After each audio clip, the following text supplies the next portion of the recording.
όσους μας θυμίσετε και όσους μας θυμίσετε σήμερα. Συμβουλή Τριών Επισκόπων, το νέο βιβλίο της σειράς Λουξόρδης.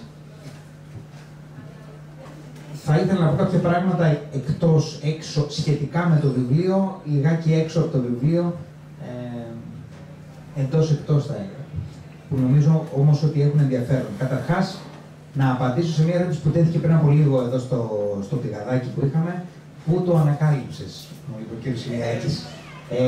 Λοιπόν, πώς έγινε η ανακάλυψη αυτού του βιβλίου, το οποίο να πω ότι πρόκειται για την δεύτερη επανέκδοσή του. Δηλαδή, πρόκειται για ένα έργο το οποίο κυκλοφόρησε για πρώτη φορά το 1820.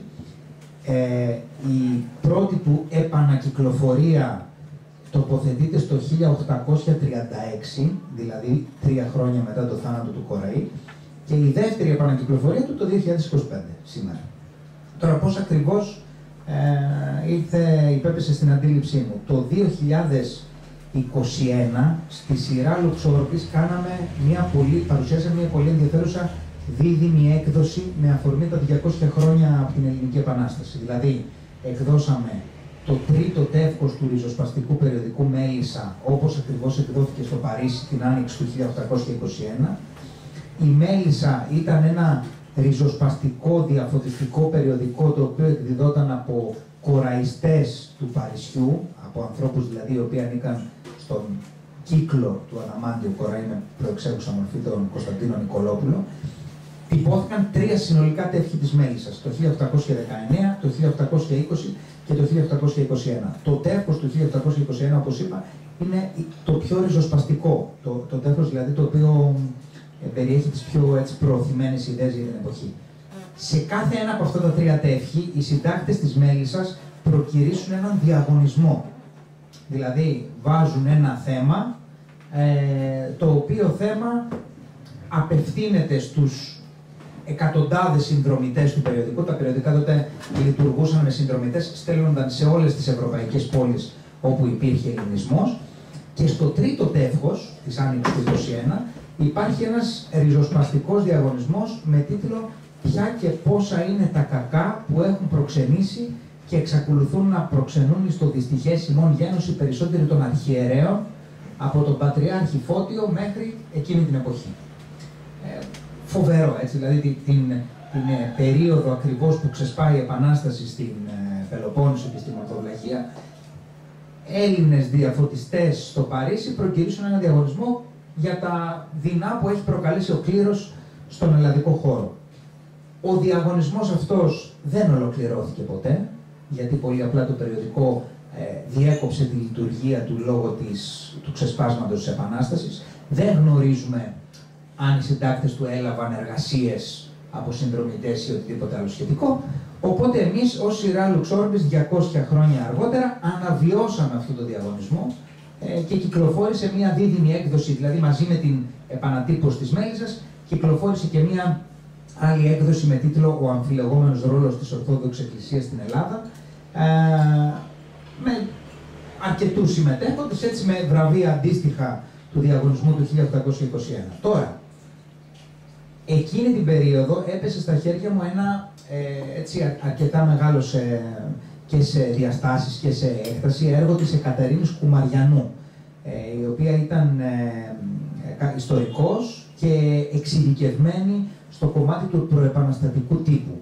Η Κουμαριανού, λοιπόν, βάσει της έρευνας της Κουμαριανού, αυτό που αναλύει είναι ότι στους 3 αυτούς διαγωνισμούς της Μέλισσας, μάλλον ένας από αυτούς τους 3 διαγωνισμούς της Μέλισσας, έχει προκύψει μέσα από την έμπνευση που παίρνουν οι συντάκτες του περιοδικού από ένα έργο του Αδαμάντιου Κοραή. Δηλαδή, στον διαγωνισμό του 1819 εμπνέονται από το τάδε έργο του Κοραή. Στο διαγωνισμό του 1820 εμπνέονται από το τάδε έργο του Κοραή. Στο διαγωνισμό του 1821 εμπνεύστηκαν από τη Συμβουλή Τριών Επισκόπων. Έτσι ακριβώς ήρθε εις γνώση μου το κείμενο, το αναζήτησα, το διάβασα και έκρινα ότι ήταν κατάλληλο και πολύ ενδιαφέρον να επανεκδοθεί και για το ελληνικό αναγνωστικό κοινό και για το κοινό της Λουξόρδης. Το βιβλίο, λοιπόν, αυτό είναι σημαντικό τόσο ως προς το έργο που φέρνει στο φως ο Κοραής, μεταφράζοντάς το έτσι από έναν Ισπανό κληρικό, όσο και από τα προλεγόμενα και τις σημειώσεις του Κοραή, οι οποίες καθίστανται για πολλούς και διάφορους λόγους. Θα αναλύσει και ο Πέτρος και ο Αλέξανδρος αργότερα το γιατί καθίστανται άκρως επίκαιροι οι προβληματισμοί αυτοί του Κοραή. Την μεταγραφή του έργου την έκανε ο Φώτης Φραγκόπουλος για ακόμα μια φορά, συνεργαζόμαστε για ακόμα μια φορά ύστερα από το Άγιο Φως οι ρίζες της αμφισβήτησης, ένα βιβλίο που εκδώσαμε πριν μερικά χρόνια, ενώ τον πρόλογο τον κάνει η κυρία Αλεξάνδρα Σφήνη, η οποία είναι Διευθύντρια Ερευνών στο Εθνικό Ίδρυμα Ερευνών, ακόμα ένα μέλος της ακαδημαϊκής κοινότητας που προλογίζει βιβλία της σειράς μας, το 36ο για την ακρίβεια, μια σειρά η οποία πλέον 36 βιβλία, έτσι, δεν είναι 2, 3 και 10, νομίζω ότι έχει ήδη αφήσει και θα εξακολουθεί να το κάνει ένα πολύ ιδιαίτερο στίγμα στον ελληνικό εκδοτικό χώρο. Εξαιρετικό ενδιαφέρον παρουσιάζει, δεν έχει τώρα κάποιο νόημα να επεκταθώ, το κομμάτι της κληρονομιάς του έργου και της αποτίμησης του έργου και του λόγου του Κοραή μέσα στην ελληνική ιστορία. Έτσι, αυτή την περίοδο συμπτωματικά διαβάζω ένα βιβλίο που έγραψε ο Φίλιππος Ηλιού σχετικά με το αποτύπωμα των κοραϊκών ιδεών κατά τη διάρκεια του 20ου αιώνα. Έχει υποφέρει ο Κοραής και η κληρονομιά του κατά τη διάρκεια των 200 τελευταίων ετών, δηλαδή το έργο του έχει διαστρεβλωθεί και η φιλοσοφία του και οι θέσεις του και οι ιδέες του από όλες ανεξαιρέτως τις πολιτικές, τα πολιτικά στρατόπεδα της χώρας μας, από τους συντηρητικούς, να το πούμε έτσι, από τη συντηρητική σκοπιά μέχρι και την μαρξιστική. Μιλάμε για απίστευτη διαστρέβλωση και σε ό,τι αφορά την ίδια την προσωπικότητά του και σε ό,τι αφορά την ίδια τη συνεισφορά του. Είναι μια φιγούρα την οποία τη βλέπουμε μέχρι και σήμερα στα προπήλαια, δίπλα στον άσπονδο εχθρό του, τον Γρηγόριο τον Πέμπτο από τη μία και τον Καποδίστρια από την άλλη. Τον έβλεπαν αρκετές γενιές και στο χαρτονόμισμα των 100 δραχμών. Όλα αυτά τα αναφέρω διότι για να τονίσω ότι ο Κοραής ήταν παρόν στην ελληνική πραγματικότητα, έστω και μέσα από αυτούς τους τρόπους. Το ερώτημα όμως πλέον σήμερα, και εδώ είναι και το δικό μας λιθαράκι, είναι το ποιοι εμπνέονται από τα κοραϊκά προτάγματα σήμερα. Δηλαδή δεν είναι τυχαίο ότι κανένας πολιτικός ή κομματικός σχηματισμός, αν θέλετε, δεν αναφέρεται είτε σε προεκλογικά προγράμματα, είτε σε διακηρύξεις τέλος πάντων τις οποίες κάνουν, στο κομμάτι του ελληνικού διαφωτισμού, που κατά τη γνώμη μου θα μπορούσε να αποτελέσει μία πηγή έμπνευσης από πολιτική σκοπιάς εννοώ, η οποία για πάρα πολλούς και διάφορους λόγους, συν της άλλης, θα ωφελούσε και όποιους προέβαιναν σε αυτό το εγχείρημα, σε ένα παγκόσμιο σκηνικό στο οποίο ο ορθός λόγος απουσιάζει εντελώς. Και τέλος να πω, πριν περάσω σε κάποια αποσπάσματα που θα ήθελα να σας διαβάσω μέσα από το βιβλίο, μέσα από τα προλεγόμενα του Κοραή, ότι όντας ένας άνθρωπος, και εσείς φαντάζομαι που ζούμε και κινούμαστε στο διαδίκτυο, ερχόμαστε σε επαφή με τη διακίνηση των ιδεών, είτε αυτές οι ιδέες συμφωνούν με τις δικές μας αντιλήψεις, είτε είναι εντελώς αντίθετες, και όπως αντιλαμβάνεστε, ένας άνθρωπος που κινείται μέσα στην κοινωνία πρέπει να έρχεται αντιμέτωπος και με τις ακριβώς αντίθετες απόψεις. Τα τελευταία χρόνια υπάρχει και μια έντονη κινητικότητα στο διαδίκτυο, στο πλαίσιο της οποίας ασκείται πολεμική ενάντια στον ίδιο τον Κοραή, τη συνεισφορά του, τις αντιλήψεις του, την ελληνικότητά του, το αν, ας πούμε, πολέμησε το 21 ή όχι, το αν ήταν Φράγκος στην πραγματικότητα περισσότερο ή και λιγότερο Έλληνας, και ούτω καθεξής. Βιβλία σαν και αυτά τα οποία εκδίδουμε δίνουν φυσικά τις αντίστοιχες απαντήσεις και μιλούν από μόνα τους υπό την έννοια του ότι ένας άνθρωπος ο οποίος στέκεται παρατηρητής μπροστά σε όλα αυτά ακριβώς τα σκηνικά και τα γεγονότα, αντιλαμβάνεται ότι το ιδεολογικό, πολιτικό και θρησκευτικό προφίλ των ανθρώπων αυτών που αντιτάσσονται στον Κοραή είναι πολύ εύκολο να εξηγήσει τη στάση τους απέναντι στον ίδιο, διαβάζοντας τις απόψεις του, έτσι, στις ιδέες του, οι οποίες έρχονται μέσα από τα βιβλία που εκδίδουμε στο φως. Λίγα πραγματάκια τέλος, τα οποία θα ήθελα να σταθώ, έτσι, τα οποία τα θεωρώ σημεία κλειδιά.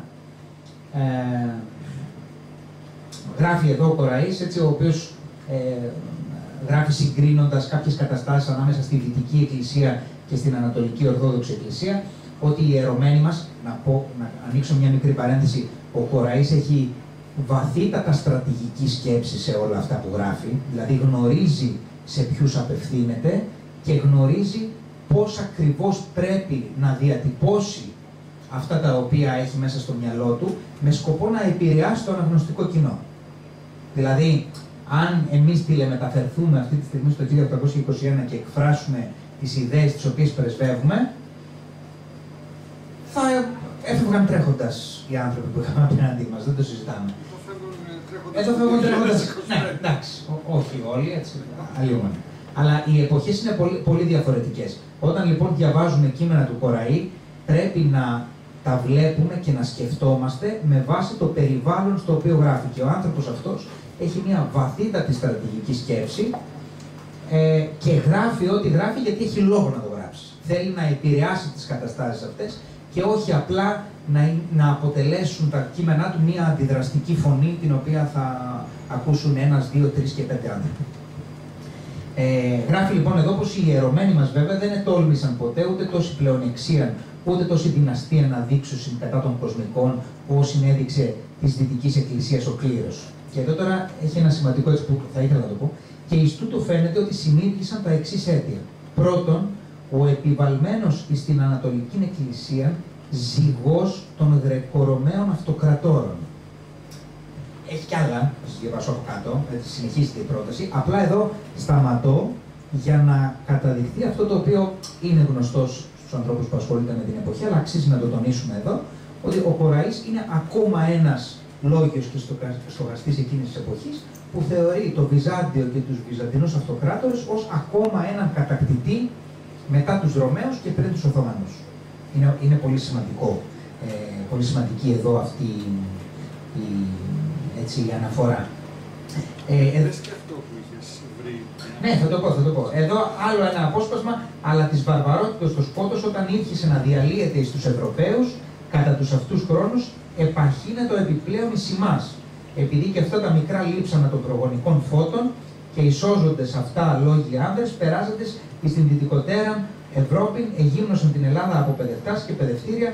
Δεν είναι λοιπόν παράδοξον αν η απαιδευσία εγέννησε και εις ημάς μέρος από τους συνείδες καρπούς της. Εδώ αναφέρεται στα χρόνια μετά την άλωση. Έτσι, και τη φυγή των ελληνιζόντων φιλοσόφων στη Δύση. Επίσης, πολύ σημαντικό. Στη σελίδα 52, τι μας λέει εδώ? Φόβων πλέον σήμερον μαχαίρας δεν έχουν να φοβόνται από τους Φαρισαίους οι δημοσιεύοντες στα σκριπτάς των μηχανάς, διότι ο αριθμός των λατώθη πολύ χάρη στην φιλοσοφία. Και η μαχαίρατον εις τα πλειότερα μέρη της Ευρώπης ή εσυντρίφθη παντελώς ή έγινε αδύνατος να ακονηθεί, και δεύτερον το εκατάλαβαν και αυτοί και κατέφυγαν εις τελευταίον άλλον όπλο ως ιεράν άγκυραν τον ιερόν όπλο της συκοφαντίας. Εδώ ο Κοραής, για όσους διαβάζουν πίσω από τις λέξεις και έχουν επαφές με αντιδιαφωτιστικά κείμενα της εποχής, αναφέρεται στην πολεμική που του ασκείται από τον Άγιο της Ορθοδοξίας και πολύ μεγάλο αντίπαλό του εκείνη την εποχή, τον Αθανάσιο Πάριο, αλλά και τον Γρηγόριο τον Πέμπτο, τον Πατριάρχη. Ο Αθανάσιος Πάριος μάλιστα είχε χαρακτηρίσει, είχε χρησιμοποιήσει τη φράση ότι οι ελληνίζοντες φιλόσοφοι είναι άξιοι μαχαίρας. Οπότε εδώ γι' αυτό ακριβώς θεωρώ ότι επιμένει στη λέξη μαχαίρα, στη λέξη φιλοσοφία, στη λέξη συκοφαντία. Ο Πάριος είχε γράψει, εκείνη την εποχή έγραφε λιβελογραφήματα κατά του Κοραή. Το ξεμοραμένο γραΐδιο, ναι, τον αποκαλούσε. Ακριβώς. Ξεμοραμένο γραΐδιο, σωστό. Άλλο ένα, το πρώτο τελευταίο απόσπασμα, λέει εδώ ότι αλλά όχι και να τριφώσει από αυτά εις τους πραγματευόμενους των λαών με μύθους και εμποδίζοντας αυτόν από την ανάγνωση του Ευαγγελίου δια των φόβων μην φανερωθώσιν οι μύθιτον. Επίσης μια έτσι, είναι ολόκληρη παράγραφος, αλλά δεν θέλω να σας κουράσω.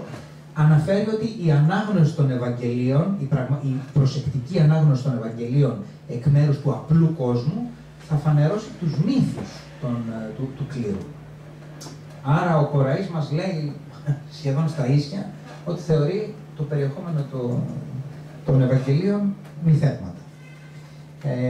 Ό,τι και αν λέει στη συνέχεια, έτσι, δηλαδή ο Κοραής κάνει μέσα λόγο για το ότι εγώ είμαι τέκνο της Ανατολικής Ορθόδοξου Εκκλησίας, μη με κατηγορήσετε ως άθεο, άθεοι είναι αυτοί οι οποίοι... Είναι στρατηγική η σκέψη του και εκεί που θέλει να πει αυτά που θέλει να πει τα λέει.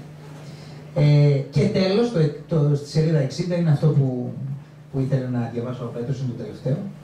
Γράφει λοιπόν εδώ ότι αν είσαι κοσμικός, πίστεψε ότι η απαιδευσία σε κατασταίνει ευτελές ανδράποδων, καταδικασμένο να προσκυνείς και να τρέφεις με τους ιδρώτα σου αργούς και απέδευτους πάσης τάξεως δεσπότας. Να τους στολίζεις λαμπρά με την γύμνωση της γυναικός και των τέκνων σου και να χορηγήσεις τα στριβάς αυτών όσα σε έδωκεν η πρόνοια του Θεού εις ανατροφήν των ιών και θυγατέρων σου. Ένα πολύ σκληρό αντικληρικαλιστικό μήνυμα του Κοραή. Δεν εννοούσα αυτό όμως. Εννοούσα όταν έλεγες για Γρεκορωμαίους, ναι, τους Βυζαντινούς, την είδηση που είχες εντοπίσει από το 1826. Ναι. Να πω ότι κατά την περίοδο της Επανάστασης, επίσημα κυβερνητικά, μέσα σε εισαγωγικά την προσωρινή κυβέρνηση της Ελλάδος έγγραφα, χαρακτηρίζουν τον Οθωμανικό στόλο ως Βυζαντινό. Δηλαδή δεν χρησιμοποιούν τη λέξη τουρκικό στόλος ή Οθωμανικό στόλος. Λέει ότι ήρθε ο Ιμπραήμ έξω από το τάδε λιμάνι, ας πούμε, στην περιοχή της Πελοποννήσου και αποκρούστηκε ο Αιγυπτιακός και ο Βυζαντινός στόλος. Αυτό έχει να κάνει με τη σημειολογία και την ενιολόγηση της λέξης Βυζαντινός εκείνη την περίοδο. Λίγες δεκαετίες αργότερα, με την ανάπτυξη σιγά σιγά του ιδεολογήματος του ελληνοχριστιανισμού από τον Παπαρηγόπουλο και τον Ζαμπέλιο, ο όρος Βυζαντινός αποκτά εντελώς διαφορετική νοηματοδότηση. Είναι όμως πάρα πολύ σημαντικό να εντοπίσουμε και να υπογραμμίσουμε το γεγονός αυτό, διότι επαναλαμβάνω ως γνωστόν ένα πολύ μεγάλο μέρος, η πλειοψηφία των λογίων προεπαναστατικά και κατά τα επαναστατικά χρόνια θεωρούσαν τη Βυζαντινή περίοδο ως άλλη μία περίοδος κατακτητή για τον ελλαδικό χώρο. Το φαντασιακό των Ελλήνων, ακόμα και των αγράμματων Ελλήνων σε ένα πάρα πολύ μεγάλο βαθμό, δεν είναι ότι είμαστε, ας πούμε, απόγονοι του τάδε Βυζαντινού αυτοκράτορα και θέλουμε να επαναστατήσουμε, είναι ότι είμαστε απόγονοι των αρχαίων Ελλήνων και έχουμε δικαίωμα να επαναστατήσουμε. Είμαστε τέκνα του Περικλή, του Σοκράτη, του Λεωνίδα και ούτω καθεξής. Και αυτό φυσικά πέραν των άλλων αποτυπώνεται και στην ονοματοδοσία των πλοίων, όπου τα έχω γράψει αυτά στην ανάρμοστη κατάχρηση, όπου έχουμε έκρηξη της αρχαίας ονοματοδοσίας στα πλοία, αλλά και στους ανθρώπους από κάποια στιγμή και μετά. Αυτό τα λίγα από μένα. Φώτης Φραγκόπουλος. Καλησπέρα σε όλους και όλους. Να το πάρουμε λίγο από πιο πίσω. Το 2017 είχα την ιδέα να μεταγράψω το διάλογο περί Ιεροσολύμης Ελληνίκοτος, του Κοραή πάλι, το οποίο ήταν αρκετά δυσέβρετο. Και βέβαια όταν εκδόθηκε από τη σειρά του Ξώδης, σαν το τρίτο βιβλίο της σειράς, ήταν σε αυτοτελές το μύδιο μόνο του, άρα ήταν πιο εύκολο να επικοινωνηθεί στο κοινό αυτό. Δεν είχα ξαναδιαβάσει προσωπικά και αναρωτιέμαι αν κάποιος από τους παρευρισκόμενους είχε έτσι, κάποια στα σχολικά χρόνια, ας πούμε, ξέρω, στο μάθημα της γλώσσας ή ξέρω, σε κάποιο ανθολόγιο. Δεν νομίζω ότι έγινε κάτι τέτοιο. Τελικά, όταν το διάβασα, κατάλαβα τον λόγο. Ο λόγος είναι αυτός που αναλύεται, ας πούμε, στα διάφορα βιβλία της σειράς, και ξέρω εγώ στο συνέδριο που διοργανώσαμε σαν ΚΕΠΕΚ το ελληνικός διαφωτισμός και αντικληρικανισμός πέρσι το Φεβρουάριο και ήταν, νομίζω είναι ξεκάθαρο το γιατί, έτσι, ποιες είναι οι θέσεις του Κοραή και σε τι αντιτάσσονται. Όταν τελικά το διάβασα το έργο, έτσι, ο Κοραής με μάγεψε. Δηλαδή, τι πλούτο επιχειρημάτων αναπτύσσει, τι έρευνα έχει κάνει προηγουμένως, τι πνευματική συγκρότηση έχει αυτός ο άνθρωπος. Το ίδιο πρέπει να το πω και για το ίδιο μου είπε και ο κύριος Παπαρίζος, ότι μου λέει, που έκανε τον πρόλογο του βιβλίου τότε, του διαλόγου. Τι επιστημονικό κείμενο είναι αυτό, τι σημειώσεις έχει, τι παραπομπές, τι πηγές. Λοιπόν, οπότε μπορώ να πω ότι το πήρα λίγο πατριωτικά το θέμα, μια και στο διάλογο υπάρχει στο τέλος ένα έτσι απόσπασμα, στο οποίο μιλάει ο Κοραής, ας πούμε, και απευθύνεται σε εμάς τους πολίτες της επερχόμενης γενιάς και κατά τύχη το πρόσωπο που το λέει αυτό από τους δύο που κάνουν το διάλογο λέγεται Φώτιος. Λοιπόν, και έτσι αποφάσισα λοιπόν ότι το έργο του Κοραή καλό θα ήταν να επικοινωνηθεί τελικά έτσι όπως έπρεπε και όπως το αξίζει. Οπότε ήμασταν σε συζητήσεις με τον Μινά για την επόμενη κίνηση. Και ο Μινάς τότε ήταν που πρότεινε την Συμβουλή Τριών Επισκόπων, για την οποία πραγματικά δεν είχα καμιά ιδέα. Λέει ακόμα περισσότερο για το διάλογο. Εντάξει, το διάλογο κάπου υπήρχαν αναφορές ότι έχει γίνει κλπ. Αλλά η Συμβουλή των Τριών Επισκόπων, κανείς μας δεν ήξερε ότι ελάχιστοι ενδεχομένως ξέρουν γι' αυτή.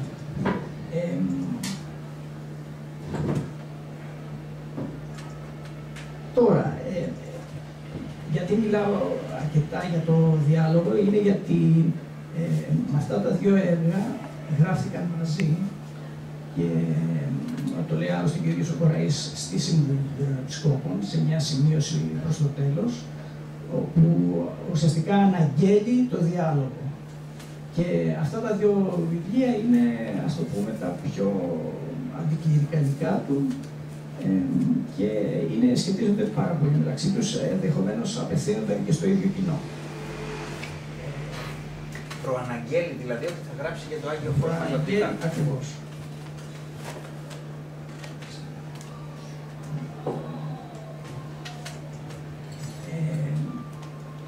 Το βιβλίο καθ' αυτό είναι ουσιαστικά ένα εγχειρίδιο marketing από την πλευρά των επισκόπων, οι οποίοι αυτό που προσπαθούσαν να υποδείξουν στον Πάπα ήταν πώς να κρατήσουν μεγαλύτερο κομμάτι, μεγαλύτερο μερίδιο της αγοράς θρησκευτικού συναισθήματος, ας πούμε, από τον κύριο ανταγωνιστή, ο οποίος ήταν βέβαια ο Λούθυρος τότε και ο Λουθερανισμός.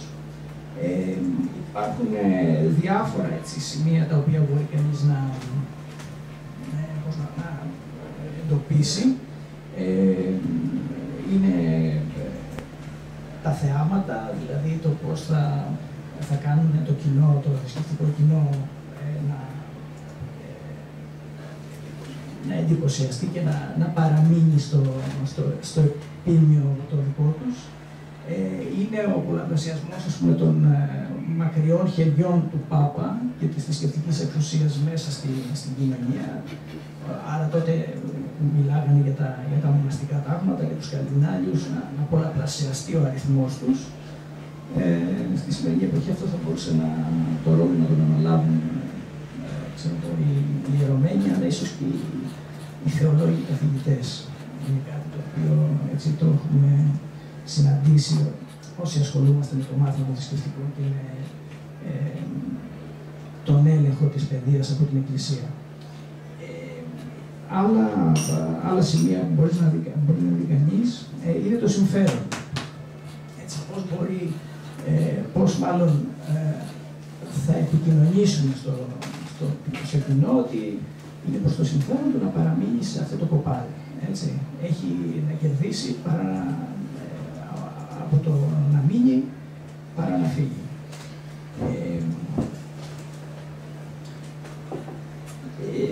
Από αυτά λοιπόν θα διαβάσω ένα απόσπασμα τώρα, το οποίο λέει: «Ας φροντίσει έπειτα η μακαριότητά σου να παραγγείλει τους καρδιναλίους και επισκόπους, τους διατρίβοντας στην επαρχία των, να προβιβάζουν εις ιερατικά επαγγέλματα των πολιτών τα τέκνα.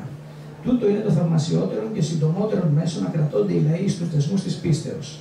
Και βλέπουμε σήμερα πολύ πλήθος των πιστών σου, οι οποίοι προπολού ήθελαν να αγκαλιστεί του Λουθύρου τη διδασκαλία, εάν δεν εμποδίζονται από μόνον τούτων των αλλολογισμών, ότι αυτοί ή τα τέκνα ή οι αδερφοί ή άλλοι των συγγενείς απολαμβάνουν εκκλησιαστικά εισοδήματα». Λοιπόν, έτσι λοιπόν παρουσιάζει με ειρωνία τον τρόπο με τον οποίο οι ανώτεροι κληρικοί συντηρούν την πίστη των μαζών. Η πίστη εδώ γίνεται ουσιαστικά ένα κοινωνικό κεφάλαιο. Έτσι, μια επένδυση που εξασφαλίζει εισόδημα, κύρος και προστασία. Κάποιοι πιστεύουν δια αγάπη, άλλοι δια το ίδιο συμφέρον. Το αποτέλεσμα είναι το ίδιο. Η θρησκεία μετατρέπεται σε μηχανισμό υποταγής και συναλλαγής. Εννοείται ότι σε όλα αυτά τις μεθόδους τις οποίες μεταχειρίζονταν, μάλλον συμβουλεύουν οι επίσκοποι τον Πάπα, ο Κοραής πάει από κάτω και στυλιτεύει, παραθέτει πάλι όπως πάντα πληθώρα πηγών και σημειώσεων και ξετινάζει, ας πούμε, τα θέματα με τα οποία καταπιάνεται. Δεν μένει όμως στην καταγγελία, καλεί και τους πιστούς να αναλάβουν ευθύνη, έτσι, να μην χρηματοδοτούν αυτή τη δυσσυμμονία και να μην δίνουν στον ιερό επιχειρηματία την εξουσία να ορίζει την ψυχή τους.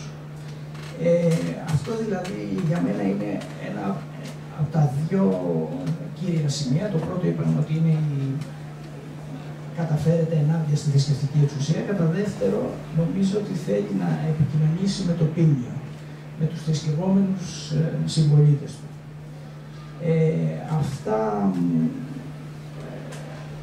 θα τα συμπεραίνω από ένα άλλο απόσπασμα, το οποίο θα διαβάσω τώρα. Επειδή λέει ο φωτισμός πολλού μέρους της Ευρώπης ήρχισε να διασπείρεται και εις εμάς τους απογόνους των πρώτων αυτής φωτιστών, ακόλουθον ήταν να γεννήσει και τα αυτά αποτελέσματα. Την εις το καλύτερον, λέγω, μεταβολή και ιερωμένων και κοσμικών.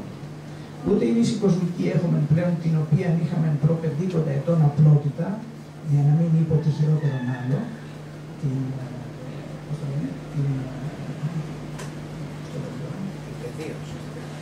όχι, την απλότητα, την αφέλεια. Και οι ιερωμένοι μας πληροφορούνται κάθε μέρα ότι μεταφορικώς και όχι κυρίως ονομάζονται ποιμένες, καθώς εμείς πρόβατα. Και αυτό είναι μεταφορικό. Εδώ αυτή η φράση νομίζω ότι είναι αποκαλυπτική. Ότι δεν καταγγέλει μόνο τους ιερείς, αλλά στυλιτεύει λίγο και την ψυχική κατάσταση του λαού που αποδέχεται να είναι πρόβατο. Το να παραιτείται ο πολίτης από τη χρήση του λόγου και από, και από την κρίση που έχει σαν πολίτης, είναι κατά τον Κοραή η ρίζα της ανελευθερίας. Αυτό νομίζω ότι έχει να κάνει αρκετά με τον Γκάντ, ο οποίος στον ορισμό του διαφωτισμού τον οποίο έχει δώσει, γράφει ότι ο διαφωτισμός είναι η έξοδος του ανθρώπου από την ανοριμότητα για την οποία ο ίδιος ευθύνεται. Ανοριμότητα είναι η αδυναμία να χρησιμοποιεί κανείς το νου του χωρίς την καθοδήγηση κάποιου άλλου. Έτσι, δείχνει λοιπόν ο Κοραής ότι η ευθύνη είναι αμοιβαία.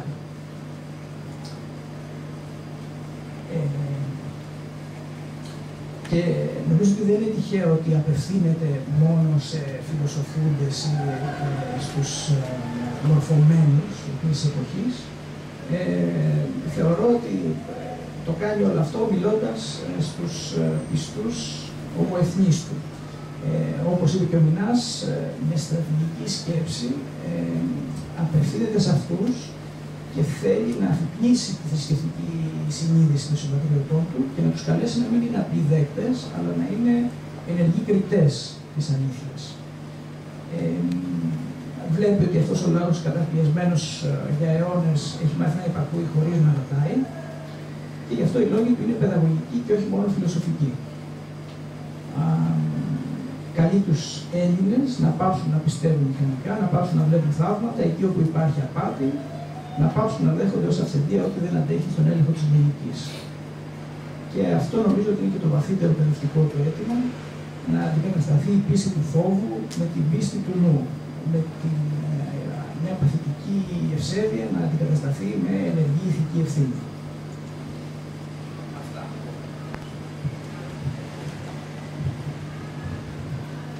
Καλησπέρα και από μένα. Εγώ να ευχαριστήσω αρχικά τον Φώτη για μια ακόμα φορά να κάνουμε μια παρουσίαση και με κάλεσε σε αυτό το πολύ ενδιαφέρον βιβλίο. Και βέβαια το συγχαρώ που λέει βρίσκει αυτά τα κείμενα και τα αναδεικνύει. Είτε δεν έχουν εκδοθεί ποτέ, είτε έχουν εκδοθεί μετά πριν από δεκαετίες. Και το Φώτη ήθελα να πω για τη μεταγραφή ναι, και το βίντεο που τα βρίσκει και τα αναδεικνύει και τα εκδίδει από τη σειρά Λουξόρμης. Είπανε πριν και ο Μινάς και ο Φώτης λίγο για το κείμενο, το ιστορικό πλαίσιο. Εγώ αυτό ήθελα να πω, το συζητάγαμε και πριν, ότι διαβάζοντας κανείς αυτό το κείμενο μπορεί να βρει και 3 κείμενα μέσα σε αυτό. Και εξηγώ τι εννοώ. Καταρχάς είναι η μετάφραση που κάνει ο Κοραής σε αυτό το κείμενο που είναι πολύ συγκεκριμένο. Όμως διαβάζοντας κανείς τις υποσημειώσεις που είπαν πόσο αναλυτικές είναι όπως και σε άλλα έργα του Κοραή φυσικά, μπορεί να βρει κανείς και ένα δεύτερο κείμενο που είναι επεξηγηματικό στη μετάφραση που είναι από πάνω, αλλά διαβάζονται και αυτόνομα σχεδόν οι υποσημειώσεις. Και ένα τρίτο σημείο έχει να κάνει με τα προλεγόμενα, που βέβαια προφανώς και ο Κοραής ακολουθεί μια συγκεκριμένη τακτική για το πώς θα απευθυνθεί στους Έλληνες, πώς θα στυλιτεύσει αυτά τα οποία στυλιτεύει. Δεν μπορεί να πάει προφανώς κατά μέτωπον. Είναι μεν αντικειμενικό το κείμενο σε σημαντικό βαθμό, αλλά δεν μπορεί να βγει με ένα τέτοιο τόνο επιθετικό. Και εδώ είχα σημειώσει, δηλαδή έχει μια απολογητική, εμφανίζει πλέον μια απολογητική χριστιανικά ρητορική ο Κοραής, έτσι χρησιμοποιεί εκφράσεις όπως η ορδός του Ευαγγελίου, η γιένουσαν πίστη του Χριστού, θεοπνεύση των γραφών, ο αληθής χριστιανός, σοφία του Θεού θρησκεία, φράσεις δηλαδή, και χρησιμοποιεί και πολλές αναφορές από την Αγία Γραφή, από τον Παύλο και τους Αποστόλους, προκειμένου να μιλήσει για μια, ιταλικά μιλώντας, μια καθαρή εννοώ, θρησκεία, έναν καθαρό χριστιανισμό, επιστροφή δηλαδή στον αγνό χριστιανισμό που έχει διαφθαρεί από τον κλείο. Εξού και ο αντικληρικαλισμός, και γι' αυτό γράφει ότι θα με κατηγορήσουν βέβαια για άθεο ή προτεστάντη, αλλά αυτά που γράφω δεν έχουν να κάνουν με αυτό, γιατί είναι άλλο ο αντικληρικαλισμός και άλλο η αθεία, έτσι είναι ξεκάθαρο.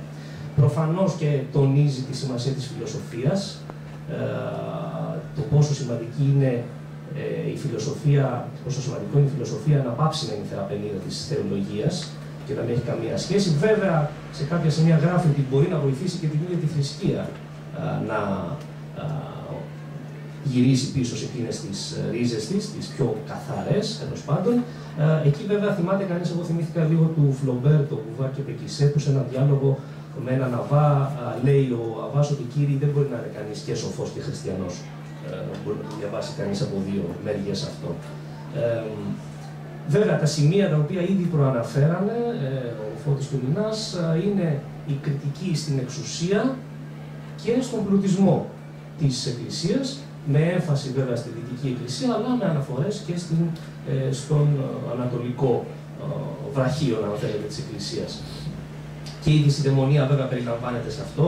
Φαντάζομαι ο Πέτρος εδώ έχει πολλά να πει για αυτή τη διάσταση, οπότε δεν θα αναφερθώ εγώ. Βέβαια, η δυσιδαιμονία είναι ένα εργαλείο που χρησιμοποιείται για την ενίσχυση της εξουσίας και του πλουτισμού. Οι 2 άξονες παραμένουν αυτοί.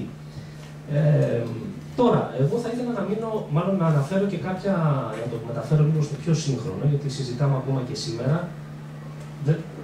Πολλά τα γνωρίζουμε από σήμερα. Εγώ θα ήθελα να ξεκινήσω με κάποιες πολύ σύντομες αναφορές από τις αρχές του 20ου αιώνα για όλη αυτή την αναζήτηση της εξουσίας από τη μεριά της Εκκλησίας και του πλουτισμού. Προφανώς μπορούμε να συζητάμε όχι μέχρι αύριο, επί εβδομάδες για αυτά τα ζητήματα. Είναι κάποια όμως που δεν είναι τόσο γνωστά. Θέλω να αναφέρω για παράδειγμα τη διεκδίκηση από την Ορθόδοξη Εκκλησία να εκπροσωπηθεί στη Γερουσία όταν αυτό συζητιόταν στην Ελλάδα. Από τις αρχές του 20ου αιώνα, το 25, μέχρι το 35 που καταργήθηκε οριστικά η Γερουσία. Υπήρχαν λοιπόν έντονες επιστολές και συζητήσεις και στη Βουλή, έτσι ώστε να εκπροσωπηθεί ο κλήρος στη Γερουσία. Ήταν μια περιπτώση που δεν πέρασε βέβαια αυτό παρά τις συζητήσεις. Τι λέγανε λοιπόν εκεί, τι έλεγε το Ιερατείο? Ο κλήρος ως 10.000, δεν ξέρω, είναι μάλλον μαγικό θρησκευτικό, είναι ανέκαθεν υπάρχει, δεν αλλάζει, είναι μάλλον στις γραφές έγκυται. Ότι πρέπει να εκπροσωπηθεί όπως εκπροσωπούνται οι βιοτέχνες, οι έμποροι και όλες οι άλλες τάξεις στη Γερουσία. Πηγαίνοντας δηλαδή πίσω από την Γαλλική Επανάσταση, ο κλήρος ως τάξη. Αυτή ήταν η επιχειρηματολογία τους. Μια άλλη περίπτωση ήταν στη δικτατορία του Πάγκαλου, όπου παραδόξως πως, χωρίς να έχει βέβαια και ιδιαίτερη σημασία στην πράξη, αλλάζει η ονομασία του Υπουργείου Εκκλησιαστικών και Δημοσίας Εκπαιδεύσεως και γίνεται εκεί Υπουργείο Εθνικής Παιδείας και Θρησκευμάτων. Που η Σύνοδος γίνεται έξαλλη, ότι δεν μπορεί να είμαστε θρησκεύματα και να πούμε μετά την παιδεία, πρέπει να είμαστε μπροστά γιατί εκκλησιαστικά όταν λέμε εννοούμε την Ορθόδοξη Εκκλησία. Θρησκεύματα το θρήσκευμα. Και θρησκεύματα ναι, και τα πιάνει όλα, μετά και τα άλλα δεν χρειάζονται.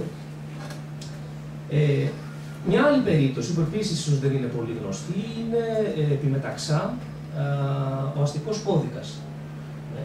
Διότι τότε προτάθηκε και υπήρχε γράφος, περιλαμβανόταν στο προσχέδιό του, ο πολιτικός γάμος.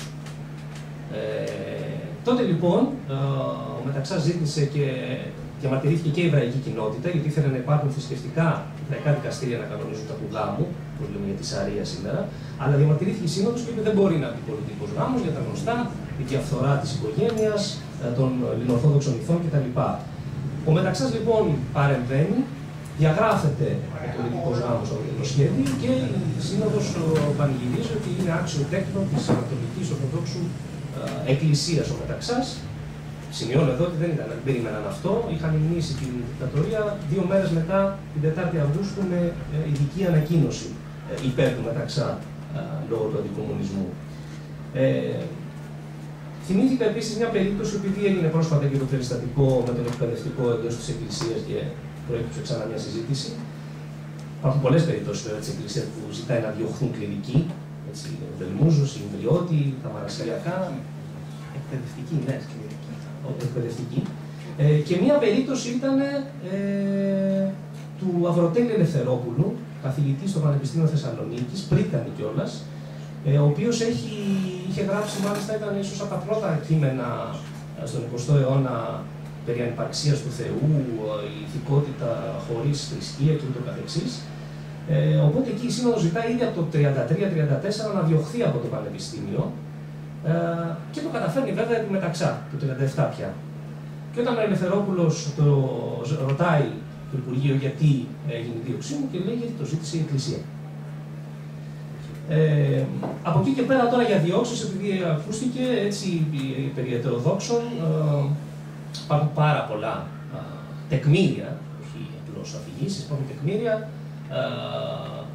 ανταλλαγή επιστολών και κειμένων με τη χωροφυλακή, με τη γενική ασφάλεια του κράτους για διώξεις μαρτύρων του Ιεχωβά, προτεσταντών, όλων των άλλων θρησκευτικών ομάδων, κατάσχεση εντύπων, φυλακίσεις και ούτω καθεξής, όπου η Εκκλησία ζητάει από το κράτος και το κράτος παρεμβαίνει και κατά πλειοψηφία, αν όχι πάντα, ειδικά μέχρι τη μεταπολίτευση, ικανοποιεί αυτά τα αιτήματα.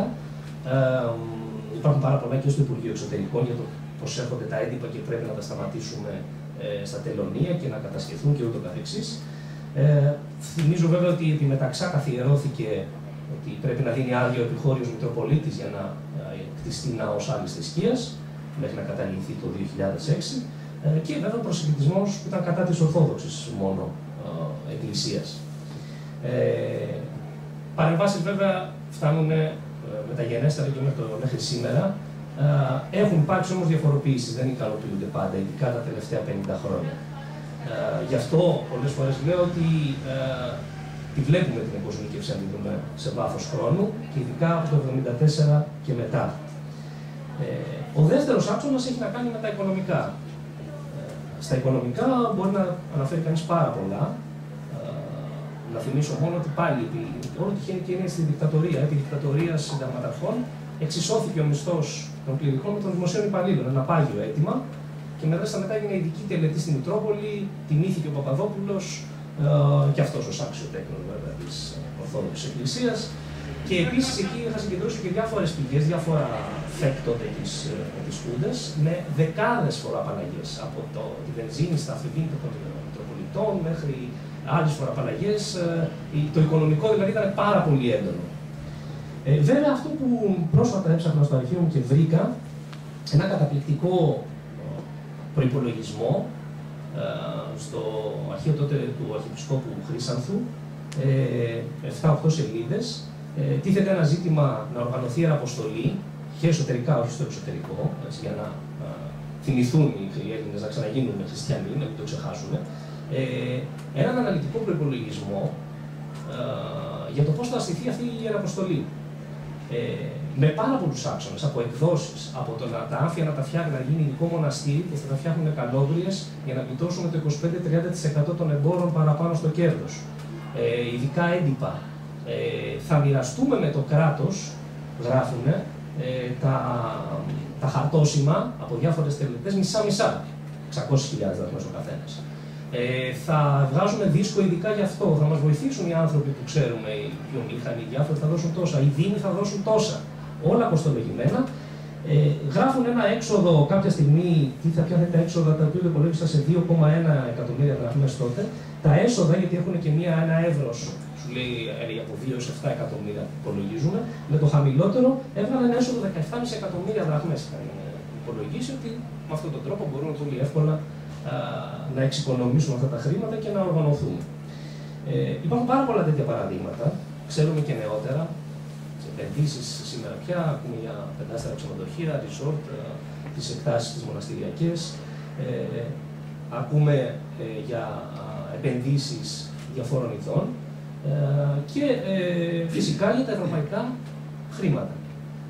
Τα ευρωπαϊκά χρήματα, τα οποία είναι πάρα πολύ χρήσιμα. Βέβαια, σε ιδεολογικό επίπεδο πολεμάμε την Ευρώπη. Θυμίζω ότι ο Χριστόδουλος είναι πολύ έντονη ρητορική κατά της Ευρωπαϊκής Ένωσης, άπειρα κείμενα, τα οποία τα είχα δει. Βέβαια, είχε μια φοβερή διπλωσία. Όταν πήγαινε στην Ευρώπη, δεν έλεγε οι κακοί δυτικοί που είναι διεφθαρμένοι και εμείς θα τους σώσουμε ως Ανατολική Ορθοδοξία. Έλεγε γενικά ο χριστιανισμός, που είναι η βάση του ευρωπαϊκού πολιτισμού, όπως και το ρωμαϊκό δίκαιο και η αρχαιότητα. Στρογγύλευε τον λόγο του και βέβαια άνοιξε και γραφείο στις Βρυξέλλες για να κάνει lobbying και να μπορεί η Εκκλησία να παίρνει χρήματα. Και όπως έχω πληροφορηθεί τουλάχιστον από ανθρώπους που εργάζονται στα ΕΣΠΑ τουλάχιστον, τα τηλεφωνήματα από υπουργούς για να προχωρήσουν διάφορες χρηματοδοτήσεις σε μονές και μητροπόλεις είναι άμεσα, είναι πολλά και συνήθως, το λέω αυτό γιατί οι άνθρωποι τραβάνε τα μαλλιά τους, γιατί αυτά έρχονται χωρίς μελέτες που χρειάζονται για να εκταμιευθούν τα χρήματα και χωρίς παραστατικά πολλές φορές. Και προσπαθούν να βγάλουν το φίδι από την τρύπα, πώς θα γίνει αυτή η δουλειά, έτσι ώστε να μην χαθούν τα χρήματα, να ικανοποιηθεί και ο υπουργός που παίρνει τηλέφωνο και λέει ότι ας δώσουμε αυτά τα χρήματα στην μόνη που το ζητάει και να μην βρεθούν και οι ίδιοι μπλεγμένοι. Οπότε καταλαβαίνετε το σχήμα ποιο είναι. Έχουμε ακούσει πολλά και για σκάνδαλα. Δεν θα επεκταθώ, νομίζω όπως είπα μπορούμε να συζητάμε μέχρι την επόμενη εβδομάδα και όχι απλώς μέχρι αύριο. Και δίνω τον λόγο. Σε ευχαριστώ, Αλέξανδρε. Θα πιάσω το νήμα από εκεί που το αφήνεις. Πρόσφατα διάβαζα στη Δημοκρατία, που είναι μια εφημερίδα εξαιρετικά αξιόπιστη για το αντικείμενο τουλάχιστον, το οποίο πραγματευόταν στο συγκεκριμένο άρθρο και για την οποία δεν είναι αρκετά δεξιά η κυβέρνησή μας, και θέλει πιο δεξιά ακόμα, και για να καρφώσει τη διγλωσσία της κυβέρνησης αποκάλυπτε με στοιχεία τα οποία δεν μπορούν να αμφισβητηθούν εύκολα, ότι το μισό Υπουργικό Συμβούλιο σήμερα επισκέπτεται τον Άγιο Εφραίμ σε τακτική βάση, σε εβδομαδιαία βάση Και αν μας γεννάται η απορία, καλά, οι μισοί υπουργοί πάνε στο Άγιο Όρος κάθε εβδομάδα και δεν το παίρνει χαμπάρι κανένας δημοσιογράφος. Όχι, δεν πάνε στο Άγιο Όρος, πάνε στη Βαρυπόμπη. Γιατί ο Εφραίμ έχει σπίτι στη Βαρυπόμπη, μένει εκεί μόνιμα και εκεί δέχεται τα διαπιστευτήρια των υπουργών που ζητάνε την συμβουλή του και την καθοδήγησή του. Την ευλογία του ούτε συζήτηση. Λοιπόν, αλλά νομίζω ότι μιλάνε για πιο οικονομικά και πιο πεζά θέματα από την ευλογία. Αυτό δείχνει λίγο ένα κλίμα πόσο μπορεί να έχει διαφοροποιηθεί η κατάσταση σήμερα από το 1820 όταν πρωτοεκδόθηκε αυτό το βιβλίο, πριν από 205 χρόνια. Και το θυμήθηκα να σας το πω επειδή και εγώ τώρα πριν από μια εβδομάδα έλαβα ένα εξώδικο από τη Μονή Βατοπεδίου και από τον ηγούμενο Εφραίμ προσωπικά, όπου λίγο πολύ μου ζητάει να ανακαλέσω και να διασκευάσω, να ανακαλέσω πρώτα όλα όσα έχω γράψει τώρα σε άρθρα, στο βιβλίο μου, στο Παιδί του Διαβόλου, στο προηγούμενο βιβλίο, στο Όπιο του Λαού, παντού και δηλώσεις που έχω κάνει κατά καιρούς βέβαια. Δημοσίως όλα αυτά να βγω και να πω ότι ήταν ψέματα και συκοφαντίες, ότι είχα ας πούμε μια παράκρουση διαρκείας κάποιον χρόνο και ως μυθομανής, νοσηρός μυθομανής, έγραφα ψέματα και μου έχουν και βάλει μέσα στο εξώδικο, που είναι ένα μεγάλο εξώδικο, 18 σελίδων, και ένα έτοιμο κείμενο, για να μην κουραστώ να γράψω εγώ δικό μου, αλλά και για να μην αυτοσχεδιάσω. Λένε, και μάλιστα λένε, δεν θα αλλάξετε λέξη από αυτό το κείμενο. Θα το πείτε και θα το δημοσιεύσετε εκεί όπου έχετε δημοσιεύσει κατά καιρού τις συνεντεύξεις, στη Λάιφο, στην τηλεόραση, θα πάτε εκεί πάλι και θα τους επιβάλλετε να δημοσιευτεί η δικιά σας ανασκευή. Λοιπόν, επειδή προφανώς δεν έχω καμία τέτοια διάθεση, ελπίζω, εύχομαι, προσεύχομαι θα έλεγα, να πάρει τη δικαστική οδό η υπόθεση και να αποδειχτεί επιτέλους αν όντως είναι απατεώνες όλοι αυτοί οι άγιοι άνθρωποι ή αν εγώ είμαι ένας νηθομανής συκοφάντης που του αξίζει η φυλακή στη καλύτερη περίπτωση. Τώρα, με τον Κοραή η κυρίως επαφή μου ξεκίνησε πριν από 15 χρόνια, το 2010, όταν είχαμε κάνει τα γυρίσματα για το 1821 του Sky, που προβλήθηκε σε 8 επεισόδια το Φεβρουάριο, το Μάρτιο του 2011, και ανάμεσα στα γυρίσματα είχαμε πάει και στη Χίο, κυρίως για τη σφαγή της Χίου το 1822, τον Απρίλιο, αλλά και για τη συμβολή, την προεπαναστατική συμβολή του Κοραή στην Επανάσταση. Στο δεύτερο επεισόδιο που είχε και τον τίτλο «Μια ιδέα γεννιέται». Πώς δηλαδή πριν από την Επανάσταση δημιουργήθηκε το κλίμα, στρώθηκε ο δρόμος για την Επανάσταση.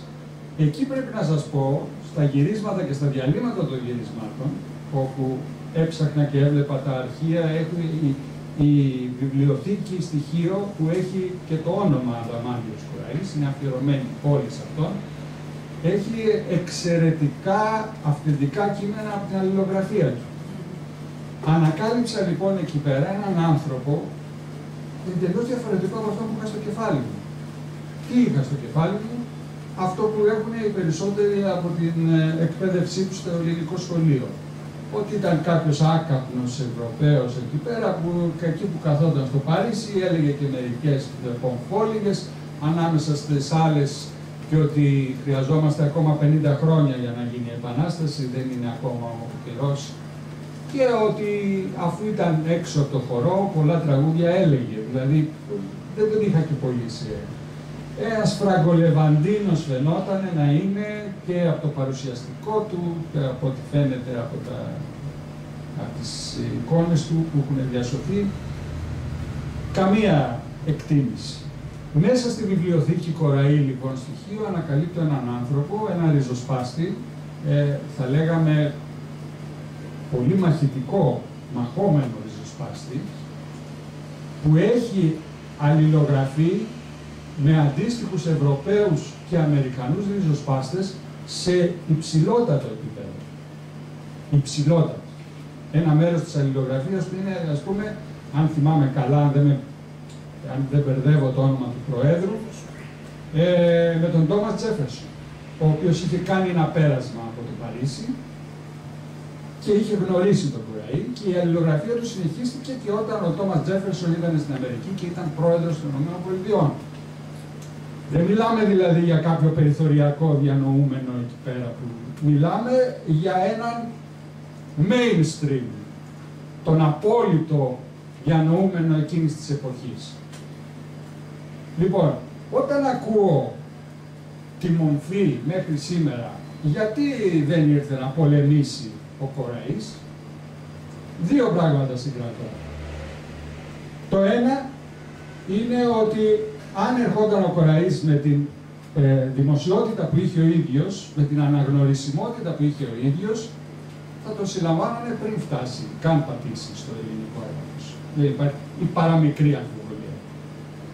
Το δεύτερο, το πιο σημαντικό, ήταν ότι ο Κοραής έχει γεννηθεί το 1748. Κρατήστε την ημερομηνία, 1748. Σε αντιδιαστολή, ο Θεόδωρος Κολοκοτρώνης έχει γεννηθεί το 1771, δηλαδή 23 χρόνια αργότερα από τον Κοραή. Ο Θεόδωρος Κολοκοτρώνης είναι 50 χρονών το 1821 και ο Κοραής είναι 73 χρονών το 1821 και τον Θεόδωρο Κολοκοτρώνη τον αποκαλούν γέρο του Μοριά. Είναι γέρος 50 χρονών το 1821. Ο 73χρονος Κοραής, που έζησε ως το 1833, πέθανε 85 χρονών, είναι πολύ γέρος. Είναι, με τα σημερινά μέτρα, είναι υπέργυρος. Λοιπόν, το να ζητάμε από έναν γέρο, αναγνωρίσιμο από τις πέτρες, να έρθει και να πολεμήσει στην Επανάσταση του 1921, καταλαβαίνουμε το γελίο του πράγματος και κυρίως το πόσο δεν ξέρουμε στην πραγματικότητα το πρόσωπο, το αληθινό πρόσωπο του Αδαμάτη. Και που θέλει να τον παραδώσει και το Πατριαρχείο. Και θέλει να τον παραδώσει και μάλιστα, όπως έχουμε πει και σε άλλες εκδηλώσεις, το ίδιο το Πατριαρχείο σκέφτεται να διοργανώσει και την απαγωγή του και να τον μεταφέρει κατευθείαν στην Κωνσταντινούπολη. Το Πατριαρχείο αναβιώνει την Ιερά Εξέταση, έχοντας προλάβει να κάψει μόνο γραπτά του Ρήγα, όπως η δημόσια πολιτική διοίκηση, του Ρήγα Φεραίου που παραδόθηκε στους Τούρκους, και γι' αυτό, αν θέλετε, το μόνο φιλαράκι που έχει ο Κοραής στα προπήλαια είναι ο Ρήγας Φεραίος. Οι άλλοι δύο, ο Γρηγόριος ο Πέμπτος ήταν θανάσιμος εχθρός του και ο Καποδίστριας ήταν και αυτός πολύ μεγάλος εχθρός του κατά την περίοδο, τα τελευταία χρόνια που ήρθε στην Ελλάδα, δηλαδή από το 1828 ως το 1831 που δολοφονήθηκε.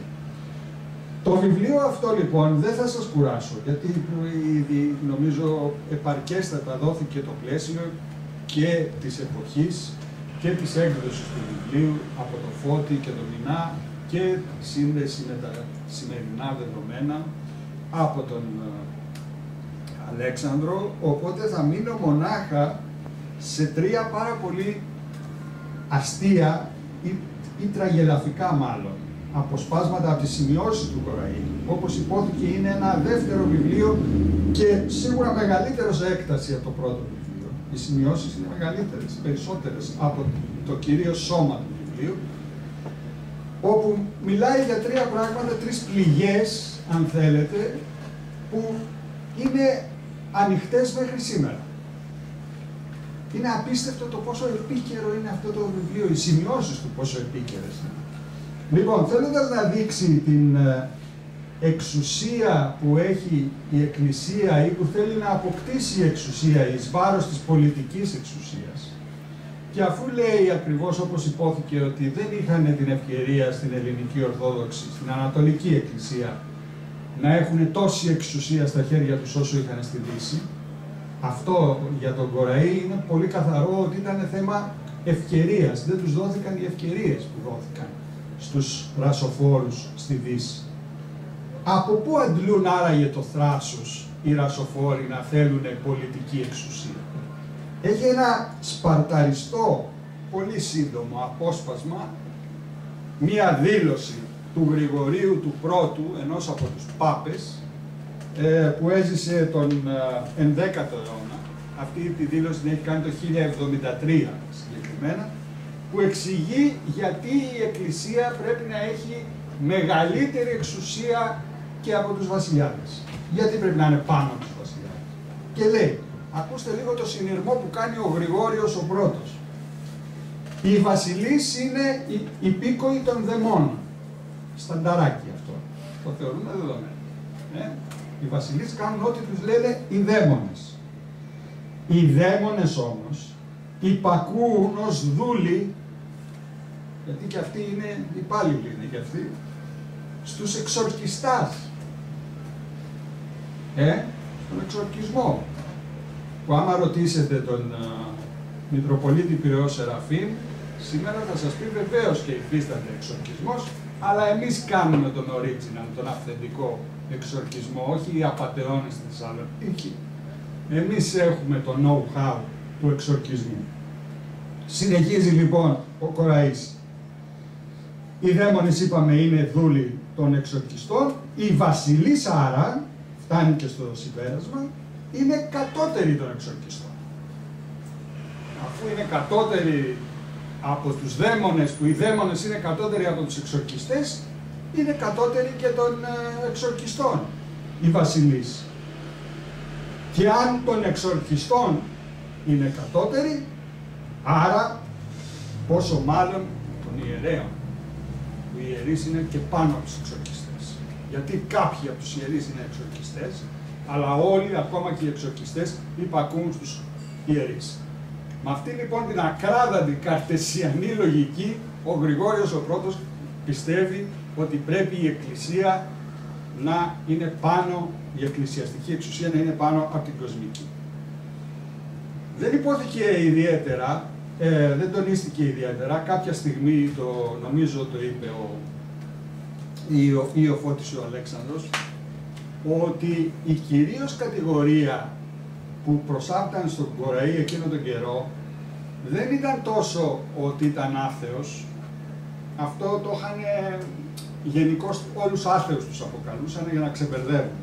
Αλλά επειδή τότε μενόταν ακόμη το σχίσμα ανάμεσα στους προτεστάντες και στους καθολικούς, η ρετσινιά, η πιο εύκολη ρετσινιά να του προσάψουν, γιατί είχε πολλούς φίλους προτεστάντες, πρέπει να πούμε ο Κοραής, ήταν ότι ήταν και αυτός προτεστάντης. Γι' αυτό κάνει και τη δήλωση, αν θέλετε, ότι εγώ ανήκω στην Ανατολική, δεν είμαι προτεστάντης. Δεν είμαι λουθυρανιστής. Λοιπόν. Αλλά ένα από τα κοινά σημεία μεταξύ των δύο βιβλίων είναι αυτό, έτσι, οι δύο κατηγορίες, περί αθείας ή περί λουθυρανισμού, προτεσταντισμού. Και να προσθέσω και κάτι όσον αφορά τους αυτοκράτορες και την εξουσία, ότι ο Κοραής αναφέρεται στους Γρεκορωμαίους αυτοκράτορες και αναφέρεται κυρίως στην περίοδο εκείνη την οποία ήταν μια περίοδος στην οποία σφαζόντουσαν ο ένας μετά τον άλλο. Νομίζω ήταν κάπου 6 αυτοκράτορες σε διάστημα 3 ετών, κάτι τέτοιο. Ναι. Δηλαδή δεν παίζανε αυτοί και δεν ήταν δυνατόν να αφήσουν εξουσία στη θρησκευτική. Ναι, όχι. Και είχαν πολύ δραστικούς τρόπους. Κόβανε μύτες, ας πούμε. Υπήρχαν οι ειρηνότμητοι. Αυτό ήταν το ιδιότερο. Τυφλώνανε επίσης. Βρίσκανε δηλαδή αυτούς τους δύο τρόπους με τους οποίους δεν είσαι πια παρουσίαστος για να ξαναπάρεις την εξουσία, και αυτά θεωρόντουσαν πράξεις ελέους. Δεν σε σκοτώνουμε, ζεις, εντάξει, δεν βλέπεις απλώς και δεν έχεις μύτη. Υπήρχε και ένας που είχε μύτη, ένας που επανήλθε με μία μύτη ψεύτικη. Πώς λεγόταν, η μύτη κάπως την έλεγε. Μπράβο. Λοιπόν, επειδή ακριβώς η ρετσινιά λοιπόν είναι ότι είναι προτεστάντης ο Κοραής, έχει σημασία ότι ο προτεσταντισμός ο ίδιος ξεκινάει βεβαίως στη Βιτεμβέργη με τον Λούθυρο το 16ο αιώνα, όταν διαβάζει τις περίφημες θέσεις του, και ανάμεσα στις οποίες στυλιτεύει κυρίως τα συγχωροχάρτια. Τα συγχωροχάρτια που σε παρένθεση τα διανέμει και η Ανατολική θρησκεία. Και εμείς διανέμουμε συγχωροχάρτια, αλλά η Δυτική, η Καθολική Εκκλησία τα έχει ανεβάσει σε άλλο επίπεδο. Παίζει σε άλλη πίστα. Και παραθέτει τον τιμοκατάλογο ο Κοραής. Τον τιμοκατάλογο των συγχωροχαρτιών. Το αμάρτημα και πόσο κάνει για να πάρεις συγχωροχάρτη. Ακούστε ένα πολύ μικρό από αυτό. «Ομιχεύσας και φωνεύσας τον άνδρα της μοιχευτήσης», δηλαδή δεν αρκεί που κερατώθηκε ο άλλος, που σκότωσε κιόλας, «συγχωρείται να κρατεί τη Μιχαλίδα ως γυναίκα του, κρυφή ως μόνο», τα προσχήματα, εντάξει, του πήρες τη γυναίκα, τον σκότωσες, μη βγαίνεις τώρα και ως παντρεμένος, πληρώνουν δια κανόνα, για να συγχωρεθεί δηλαδή, λίτρας 131, σολδία 14 και δινάρια 6. Συγκεκριμένα πράγματα. Το καλάδι της νοικοκυράς. Μιλάμε για τιμάριθμο, πληθωρισμό, τα πάντα. Ακρίβεια. Ο πατροκτόνος, έχουμε και αυτά τα παιδιά, μητροκτόνος, αδέλφοκτόνος, γυναίκοκτόνος, κανονίζεται με λίτρας 17, σολδία 14, δινάρια 6. Πατήρι ή μήτηρ, αν φωνεύσει το ίδιον τέκνον, το παιδί της, εντάξει, είναι άτακτο, το σκοτώνεις. Λαμβάνει τη συγχώρηση δια την αυτήν τιμή. Εάν το φωνεύσωση όμως εξυπώνου, πληρώνουν λίτρας 27 σολδία 1. Δηλαδή αν και οι δύο συμφωνήσουν από εκείνο θα πληρώσουν κάτι παραπάνω. Άλλο να το θέλει να το σκοτώσει και να το σκοτώσει μόνο ένας. Ο γυναικοκτόνος συγχωρείται να λάβει δευτέρα γυναίκα, αφού σκότωσε την πρώτη δηλαδή, παίρνει μια δεύτερη. Δια λίτρας 32 σολδία 13. Και λέει και μετά και τις τιμές, αν θες να γίνεις παπάς, διάκονος κτλ. Αλλά είσαι μικρός ακόμα στην ηλικία, πόσο πρέπει να πληρώσεις. Πολύ πολύ συγκεκριμένα πράγματα. Λοιπόν, φτάνουμε στο τρίτο και τελευταίο κομμάτι, το οποίο έχει να κάνει πλέον με τα σημερινά ήθη. Δηλαδή, αν παραβλέψετε την καθαρεύουσα, την απλή καθαρεύουσα, ο Κοραής, τηρουμένων των αναλογιών, θεωρείται ο δημοτικιστής εκείνη την εποχή, γιατί οι άλλοι γράφανε σε αρκαΐζουσα. Αυτός με μικρή προσπάθεια από εμάς γίνεται κατανοητός πλήρως. Και φτάνουμε στα ήθη της Εκκλησίας μας, τα οποία απαράλλεκτα, όπως τα περιγράφει ο Κοραής, συνεχίζονται μέχρι σήμερα. Δεν έχει αλλάξει, σαν να μην πέρασε μια μέρα. Από το 1820 και πολύ πιο πριν.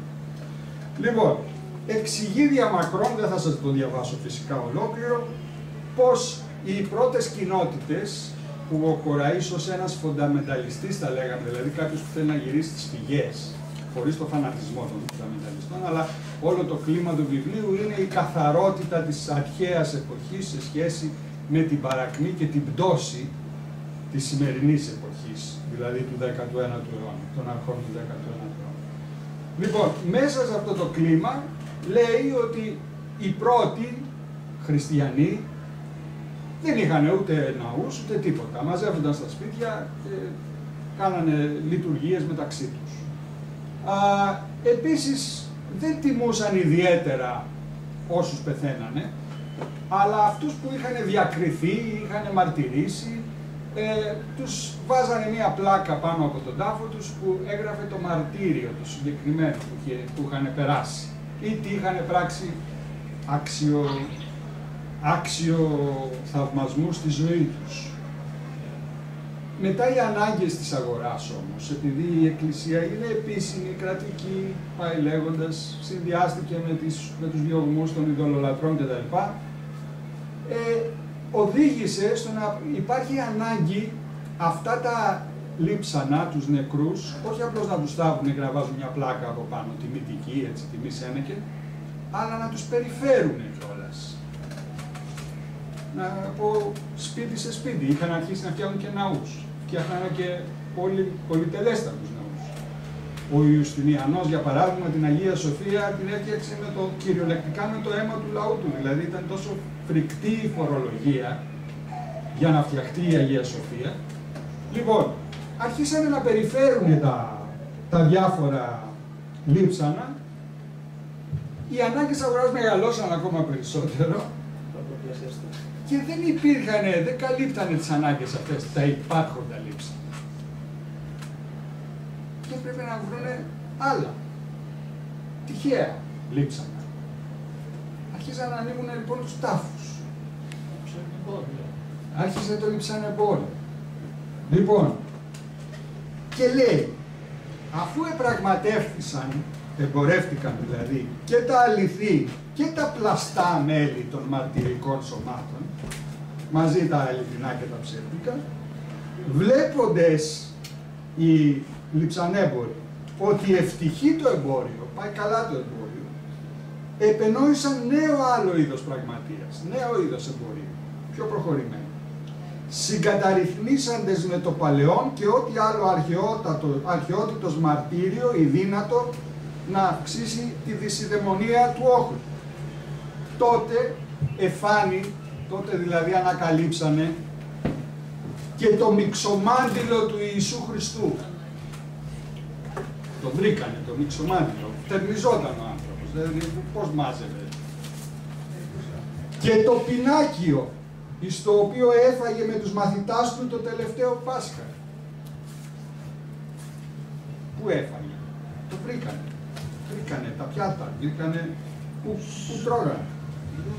Δεν είναι πολύ καιρός από εδείχνητο ο χόρτος των ζώων της Φάτνης. Βρήκαν το χορτάρι στη Φάτνη που τα γελάδια, τα βόδια μασουλάγανε όταν γεννήθηκε ο Χριστός. Βρήκαν το αυθεντικό χόρτο.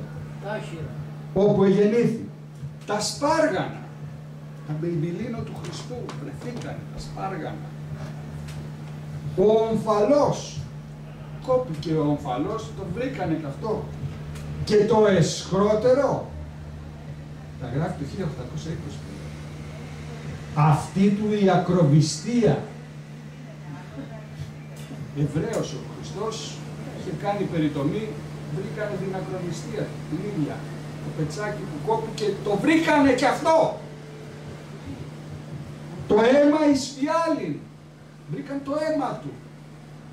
Υπάρχει σήμερα το αίμα του στη Μονή Χιλανδαρίου, ένα σερβικό μοναστήρι στο Άγιο Όρος.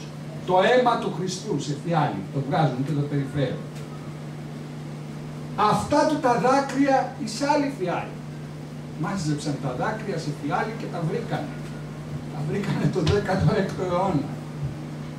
Η ουρά του όνου, του οποίου ανέβη εμβαίνονη στην Ιερουσαλήμ. Βρήκαν την ουρά του Γαϊδάρου. Το γάλα της Θεοτόκου, το γάλα που τον βίζαξε, το βρήκαν και το γάλα. Τάσο. Και τρίχες της κεφαλής της. Βρήκανε, καλά δεν βρίσκανε τρίχες της κεφαλής της Παναγίας, εδώ βρήκανε το γάλα. Λοιπόν, όλα αυτά ως κάστανα, κάμισα, σκούφι, παντόφλες, διακινούνται ζώνες. Ο Εφραίμ στο Εξώδικο με θεωρεί συκοφάντη επειδή δεν πιστεύω ότι η ζώνη είναι της Παναγίας. Αυτή που περιφέρει μέχρι σήμερα. Λοιπόν, όλα αυτά τα περιγράφει αυτός ο άνθρωπος πάνω από 2 αιώνες πριν. Λέω και πάλι, εάν δεν διάβαζα τις σημειώσεις, το ίδιο το βιβλίο, βέβαια, το ίδιο το κείμενο αυτό των 3 επισκόπων είναι πάρα πολύ σημαντικό. Θα έλεγε κανείς ότι είναι ηρωνικό κείμενο, γιατί θα περιμένει κανείς 3 επίσκοποι όταν απευθύνονται στον Πάπα, όπως απευθύνονται στο κείμενο, να του λένε ότι εντάξει, τα έχουμε κάνει σκατά, πάρουμε λίγα μέτρα επί το χριστιανικότερο Όχι, του προτείνουν το ακριβώς ανάποδο. Είναι ένα μακιαβελικό κείμενο. Του λένε ότι τα κάνουμε όσο πιο σκατά γίνεται ακόμα. Είμαστε διεφθαρμένοι, τίποτα δεν έχεις δει μέχρι τώρα. Να γίνουμε πολύ πολύ πιο διεφθαρμένοι από ό,τι είμαστε. Λοιπόν, όλα αυτά τα ζούμε σήμερα. 2025, στο σκληρό πυρήνα της Ευρωπαϊκής Ένωσης, η Ελλάδα ζει αυτό το παράλληλο σύμπαν. Και εγώ συμφωνώ με τον Αλέξανδρο ότι με πολύ αργά βήματα αλλά σταθερά η εκοσμίκευση προχωράει σε αυτή τη χώρα, αλλά κυρίως λόγω των social media, που είναι μια μεταβλητή που δεν την είχαμε υπόψη μας, ότι θα μας πέσει στο κεφάλι τα τελευταία 20 χρόνια, από το 2004 που ιδρύθηκε το Facebook. Αυτή η μεταβλητή έχει δώσει και μεγάλη φωνή, μεγάλο εκτόπισμα, πιθανόν πολύ μεγαλύτερο εκτόπισμα από το πραγματικό, και σε αυτούς τους Αθανάσιους Πάριους, θα λέγαμε, της σύγχρονης εποχής, τους δεσιδαίμονες της σύγχρονης εποχής. Αυτά. Ευχαριστούμε πολύ.